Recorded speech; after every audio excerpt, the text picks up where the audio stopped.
Hello friends, आज की video में लोग डिस्कस करने वाले हैं टाइम टेबल कैसे बनाएं। टॉपर के जैसे टाइम टेबल बनाना सीखें इस वीडियो में। आज तक ये आपको कोई नहीं सिखाया होगा, इसलिए मैं बताने जा रहा हूँ। एंड तक बने रहिएगा। चलिए वीडियो को स्टार्ट करते हैं। उनको पहले सेट कर लें, उसके बाद टाइम टेबल बनाएं। उससे होगा कि आप कॉन्सेंट्रेट एंड फोकस ज़्यादा रहेंगे और इससे आप डिस्टर्ब भी नहीं होंगे। और अपने डेली लाइफ को एनालिसिस करें कि मैं क्या क्या करता हूँ दिन भर में। आप मतलब सुबह से आप अगर मेरा मानो कि मैं सुबह 8 बजे से 2 बजे तक अपने स्कूल में रहता हूँ और वहाँ स्टडी करता हूँ, तो मैं वहाँ बिजी रहता हूँ। उसके घर आता हूँ तो फ्रेश हो जाता हूँ। उसके बाद मैं पढ़ने बैठता हूँ, कुछ 1-2 घंटा पढ़ता हूँ। मैं अपने जो टाइम टेबल बना है उसी से पढ़ता हूँ। वही मैं आपको बताने जा रहा हूँ कि मैं अपना टाइम टेबल कैसे बनाया हूँ। इससे आपको बहुत अच्छा नॉलेज मिलेगी। पहले अपने एनालिसिस कर ले पूरा डे का, उसके बाद डे बाय डे मतलब अपना रूटीन बनाते रहें। डेली अपने टाइम टेबल को अपडेट करते रहना है। उससे आप एकदम एक्टिव रहेंगे अपने टाइम टेबल को लेकर। और मैं बता दूं कि आप ज़्यादातर देखना कि आप सुबह और रात को खाली रहते हैं, तो उस टाइम ज़्यादा मतलब फोकस करना कि उस टाइम मैं टाइम टेबल बना लूं। और डेली टाइम टेबल बनाने की कोशिश करें। जैसे रात को सोएं, जो मैंने इनकम्प्लीट कर दिया उसको अगले दिन टाइम टेबल में फिक्स कर लें कि मुझे ये पढ़ना है, और उसी से आप प्रैक्टिस करना स्टार्ट कर दें। आपको ये जो टाइम टेबल बना है उससे आपको डेली पढ़ना है।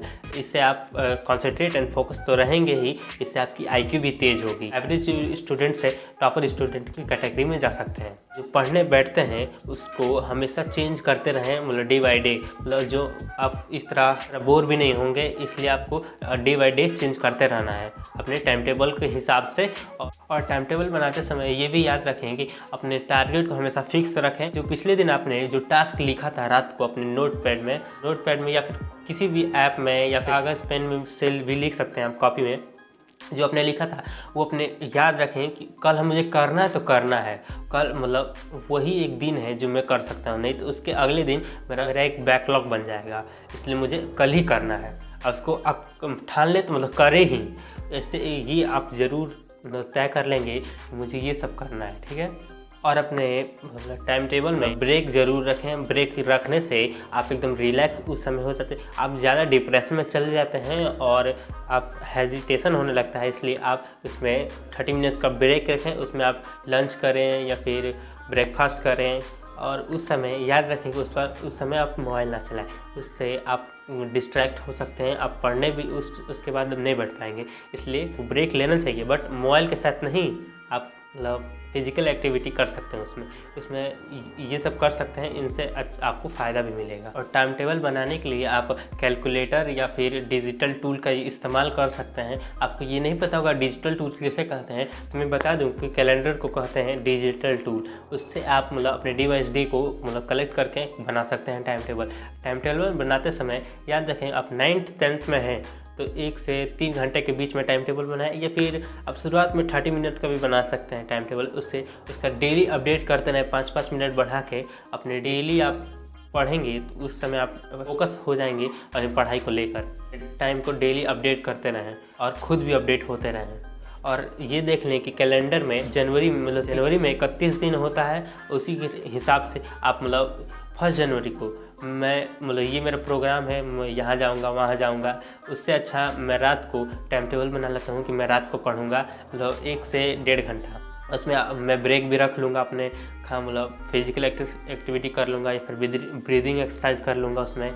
और मैं इससे अपनी लाइफ को और अपने स्टडी को एकदम फिक्स्ड कैलकुलेशन में कर सकता हूँ। और अपने टाइम टेबल को रेगुलर अपडेट करते रहें। अपने रेगुलर अपडेट करने से आप एकदम मतलब फोकस्ड भी रहेंगे, और आपको मतलब टेंशन भी नहीं होगी कि मैं आज ये नहीं कर पाया, वो नहीं कर पाया, मुझे ये छूट गया, मेरा ये बैकलॉग लग गया। ये आपको ये सब दिक्कत की सामना नहीं करनी पड़ेगी। इसलिए आप अपने टाइम टेबल को डेली अपडेट करते रहें।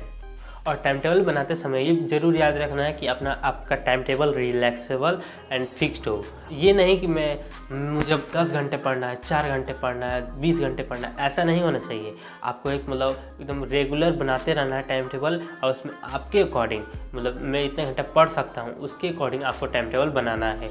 और उसमें आप कंपटीशन मतलब जैसे कि आप उसमें टास्क रखें, और उससे टास्क रखें, और जब टास्क पूरा कर लें तो मुझे ये ज़रूर करें कि आप मैं टास्क ये पूरा कर लिया हूँ और इसमें मैं ये मतलब प्राइज़ रख रहा हूँ, इसको मैं कंप्लीट कर मतलब अपना ये टास्क पूरा कर लूँगा तो मुझे ये मिलेगा। इससे आप एकदम मोटिवेट भी रहेंगे उस टास्क को कंप्लीट करने के लिए। यही सब हो रहा है। आप अगर इंस्टाग्राम चलाते हैं, इंस्टाग्राम में कोई गेम खेलते हैं तो उसमें आपको टास्क मिलता है, आप टास्क को कंप्लीट कर लेते हैं तो आपको खुशी मिलता है, इसलिए आप और टास्क कंप्लीट करने की सोचते हैं।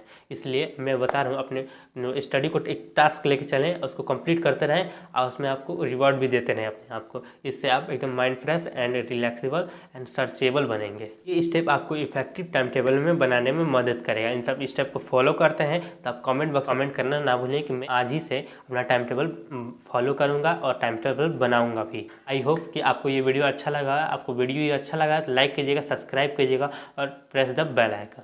आप टाइम टेबल तो बना लिए पर आपसे माइंड ही नहीं कंट्रोल होता है तो पढ़ाई कैसे करेंगे? अपने माइंड को कंट्रोल करना है तो लेफ्ट वाली वीडियो पर क्लिक करें।